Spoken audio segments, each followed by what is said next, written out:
Hello and welcome to this introductory video for the Level 5 module Coaching and Mentoring. In this short video I'd just like to give you a brief overview of the course, some of the content, the assignments and the expectations. Within the first semester I'm going to give you a quick overview of some of the key theories that are involved in mentoring. Although very much has been written in recent years about coaching and mentoring and its influence in various contexts including schools and business, it really serves as a good platform for you to understand some of the key techniques that you might use as a mentor at enabling a mentee to undergo and experience change in a positive way. This brings me on to my second point of the importance of understanding change, and that change can be managed.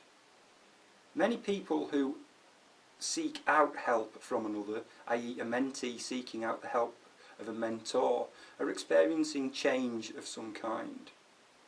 And it's the mentor's role to enable that change to be productive and transformative.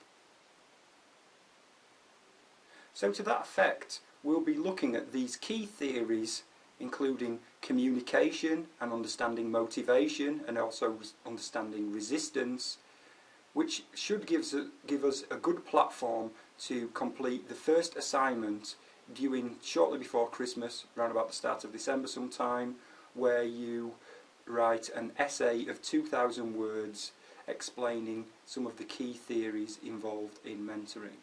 But more of that to follow, I'm sure you can't wait. In the second semester, which begins after you've completed a 6-week placement working directly with children or young people, and that's quite relevant in this course, that hopefully you've started to make some connection by then that the theories that we're covering on a course such as this has application for practice. By understanding motivations and our own communication styles and skills and so on, hopefully you'll have had some opportunity to test those out whilst out on placement.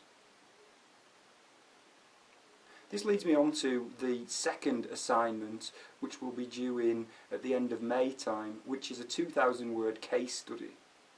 And here we'll be looking much more at the linkages between taking the theory and applying it to practice. So what will we be looking at in the second semester? Well, the second semester clearly builds on the platform that we've set forth in semester 1. And in semester 2 we'll be looking at working with groups and also working quite intensely with individuals. Again, on placement you will have worked intently with individuals and also with groups. How can theory inform that practice?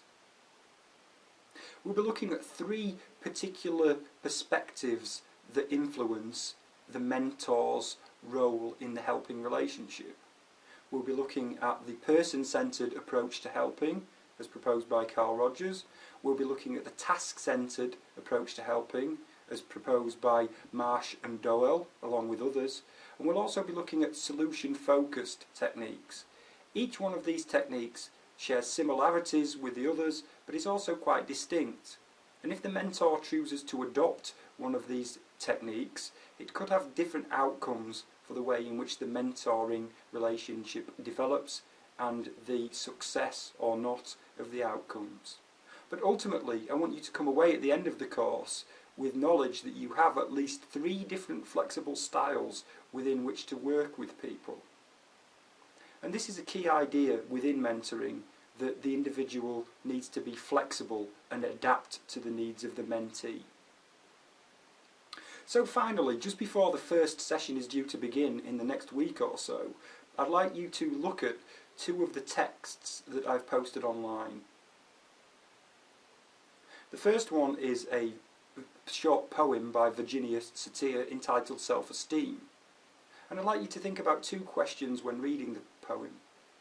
How can the mentor facilitate the development of self-esteem with the mentee? But also, what do you think about the point that Satir is making, that you as an individual can control you?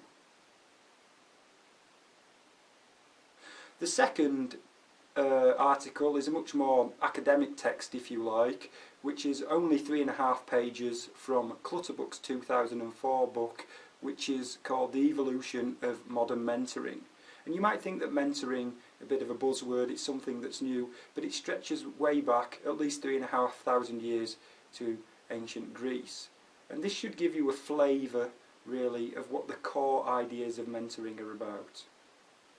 So, I hope you found that useful, and I look forward to meeting you all in the first session.